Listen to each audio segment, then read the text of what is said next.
नमस्कार, news India देख रहे हैं आप। मैं हूं आपके साथ पूजा मोहन पांडे। बुलेटिन की शुरुआत बड़ी और अहम जानकारी के साथ करेंगे। जम्मू कश्मीर से बड़ी खबर सामने आ रही है। जम्मू कश्मीर के अवंतीपोरा में भीषण हादसा हुआ है। बेकाबू ट्रक ने सीआरपीएफ की गाड़ी में जोरदार टक्कर मार दी। भीषण हादसे में 2 जवान गंभीर तौर पर घायल बताए जा रहे हैं। पूरा हादसा सीसीटीवी कैमरे में कैद हुआ है। बड़ी खबर, अहम जानकारी इस वक्त आपको दे रहे हैं। जम्मू कश्मीर से सामने आ रही है। सीसीटीवी कैमरे में ये पूरी घटना कैद हुई है। जम्मू कश्मीर के अवंतीपोरा की घटना, जहां पर बेकाबू ट्रक ने सीआरपीएफ की गाड़ी में जोरदार टक्कर मार दी। इस हादसे में 2 जवान गंभीर तौर पर घायल हुए हैं। तस्वीरें भी आपको दिखा रहे हैं। देखिए किस तरीके से ये ट्रक बेकाबू होता है और सीआरपीएफ की गाड़ी पर जोरदार टक्कर।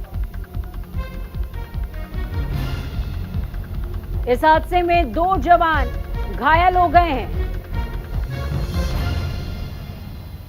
दोनों की स्थिति गंभीर बताई जा रही है।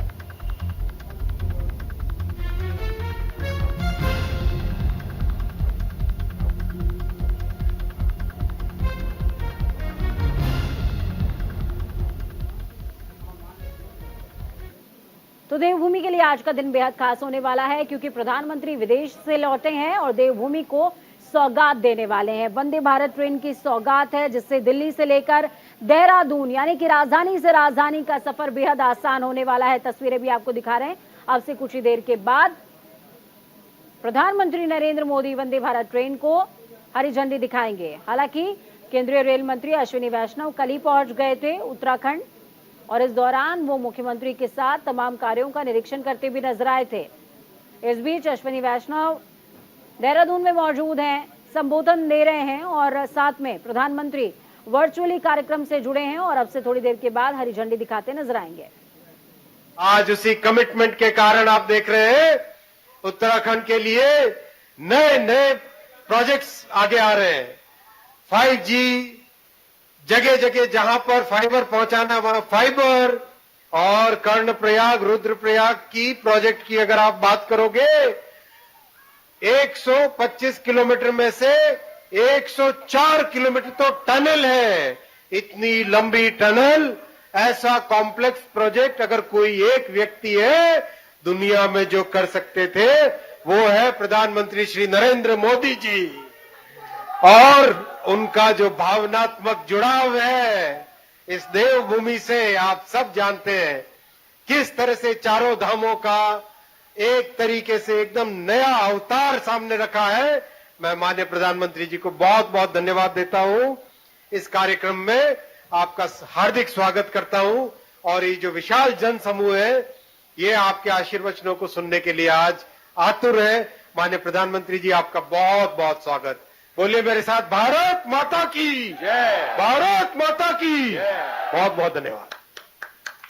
बहुत बहुत धन्यवाद सर आपके इस ऊर्जावान संबोधन के लिए।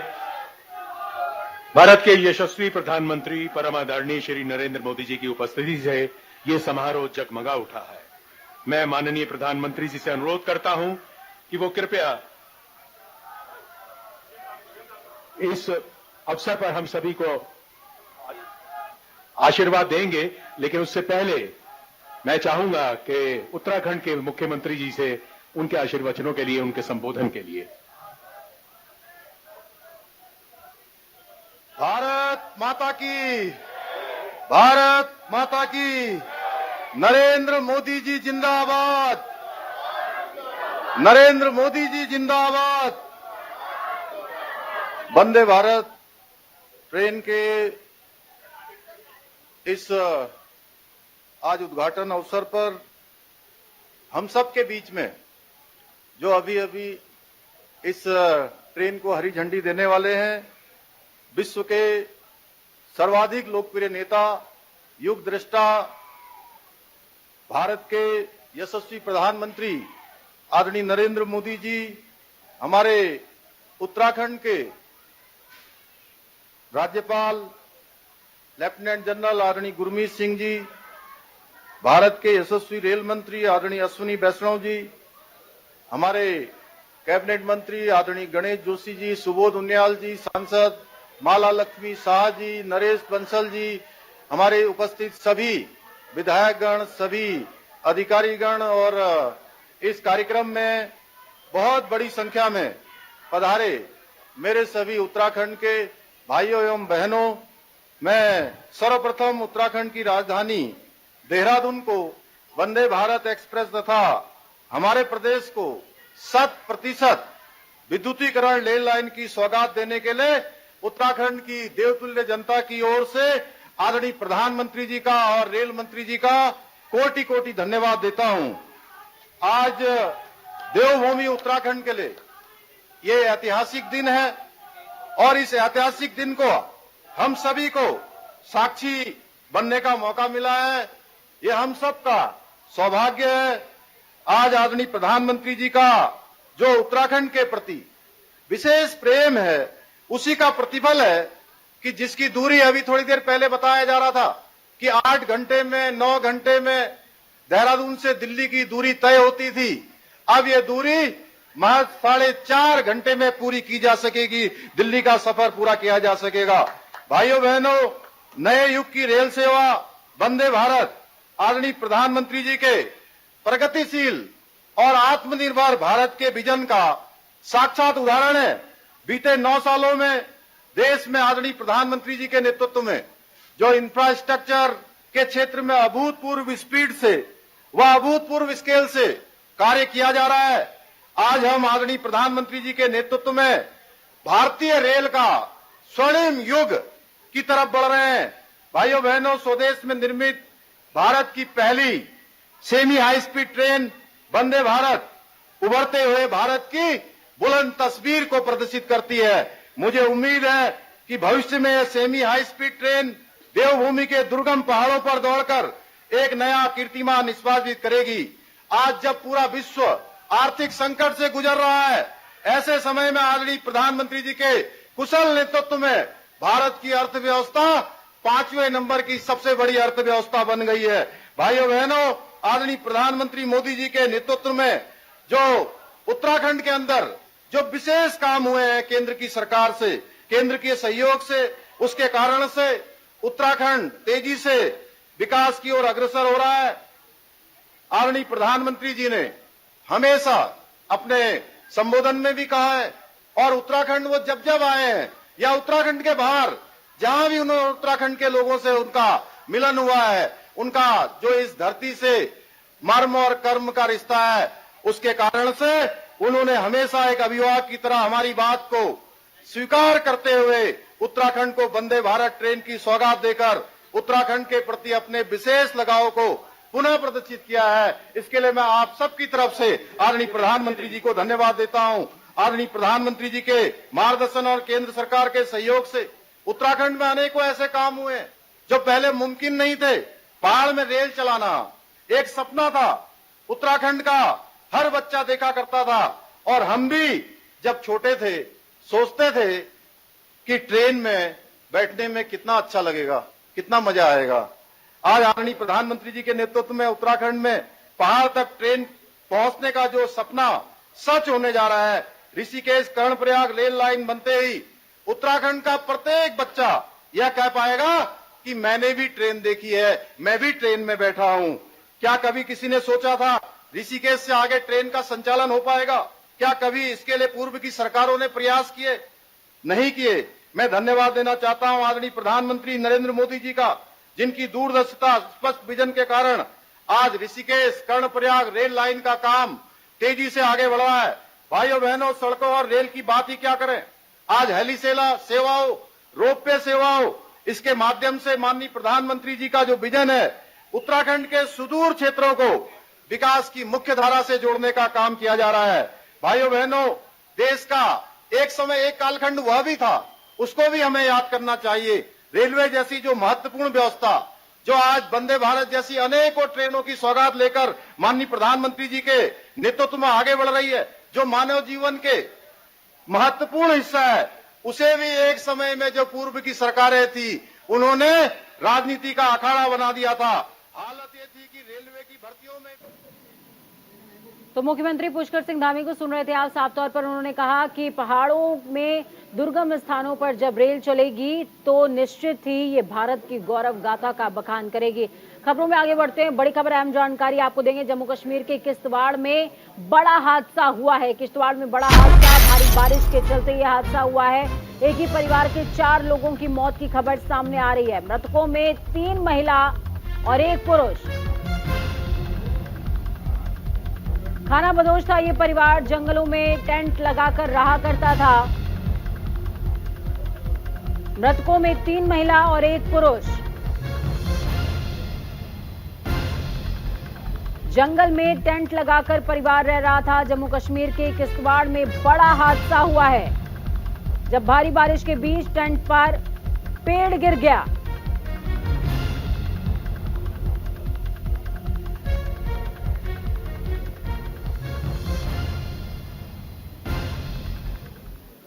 कर्नाटक में पीएफआई और बजरंग दल पर प्रतिबंध पर कांग्रेस ने रुख को स्पष्ट करते हुए मंत्री प्रियांक खड़गे ने कहा कि कोई भी संगठन धार्मिक, राजनीतिक या फिर सामाजिक जो असंतोष और वैमनस्य के बीच बोने जा रहा है, कर्नाटक में बर्दाश्त नहीं किया जाएगा।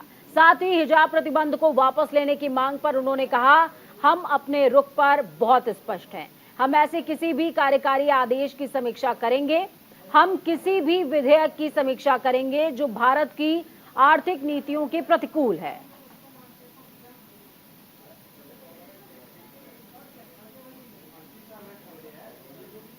तो मल्लिकार्जुन खड़गे के बेटे प्रियांक खड़गे ने बयान दिया है, जिसके बाद सियासत तेज होती नजर आ रही है।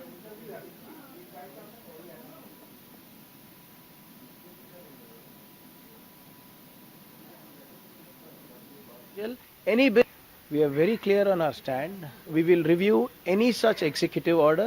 We will review any bill that is regressive to the economic policies of Karnataka.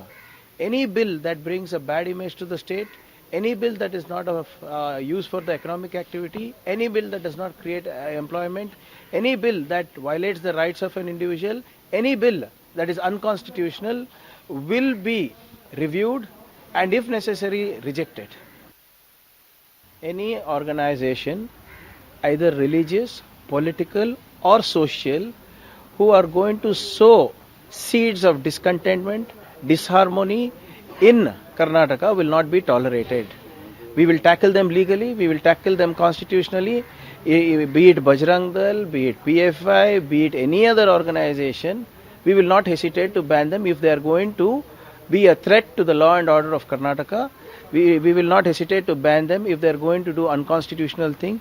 We are not going to hesitate to ban them if they are going to do anything that will spoil the harmony of the state.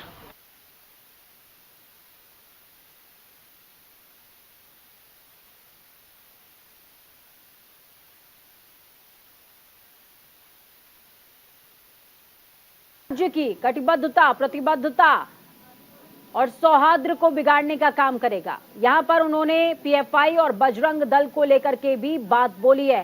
तो वहीं बजरंग दल को लेकर विश्व हिंदू परिषद के संयुक्त महामंत्री सुरेंद्र जैन ने क्या कुछ कहा है, वो भी आपको सुनवाते हैं, सुनिए।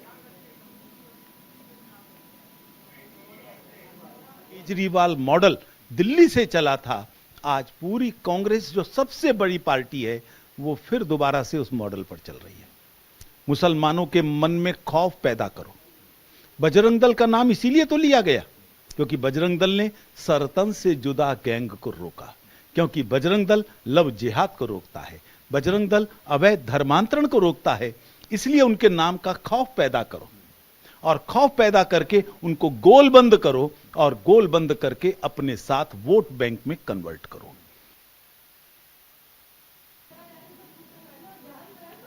केरल के राज्यपाल मोहम्मद आरिफ का बयान सामने आया। बड़ी खबर, अहम जानकारी आपको दे रहे हैं। स्कूलों को अपनी यूनिफॉर्म तय करने का हक होगा। पाबंदियां ठीक नहीं है, बाकी सबकी अपनी मर्जी। हर किसी को आजादी है कि वो क्या पहनना चाहता है।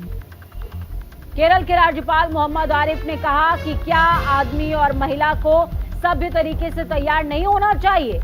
पाबंदियां ठीक नहीं है, बाकी सबकी अपनी मर्जी है। पूरी दुनिया में स्कूलों को अपनी यूनिफॉर्म तय करने का हक है, ये हक माना जाना चाहिए। आप किसी एक व्यक्ति पर प्रतिबंध नहीं लगा रहे हैं। व्यक्तिगत रूप से हर किसी को आजादी है कि वो क्या पहनना चाहता है, ये केरल के राज्यपाल आरिफ मोहम्मद खान कहते नजर आए हैं।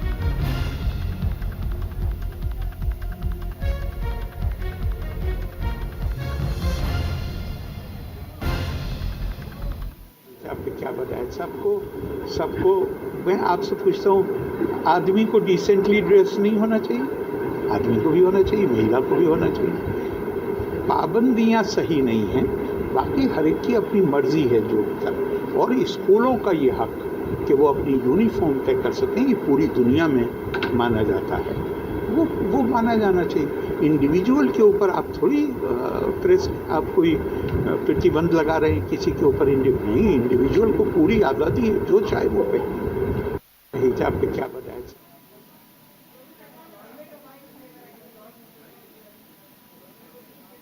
तो सेंट्रल विस्टा को लेकर बयानों का दौर जारी है। संसद के उद्घाटन पर आचार्य प्रमोद कृष्णम का बयान भी सामने आया है। भारत की संसद देश की धरोहर है, प्रमोद कृष्णम का कहना है। उद्घाटन मोदी नहीं तो क्या पाकिस्तान के पीएम करेंगे? मोदी का विरोध ठीक है, देश का विरोध ठीक नहीं।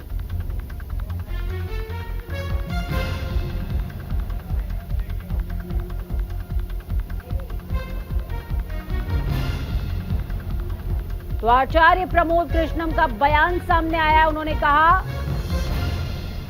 संसद के उद्घाटन पर बयान दिया। उन्होंने कहा कि हमारे देश के प्रधानमंत्री नहीं तो क्या पाकिस्तान के प्रधानमंत्री उद्घाटन करेंगे?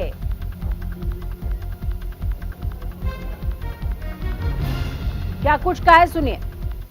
हम मोदी का विरोध की संसद भाजपा की संपत्ति नहीं है। भारत की संसद को भाजपा का समझना ठीक नहीं होगा।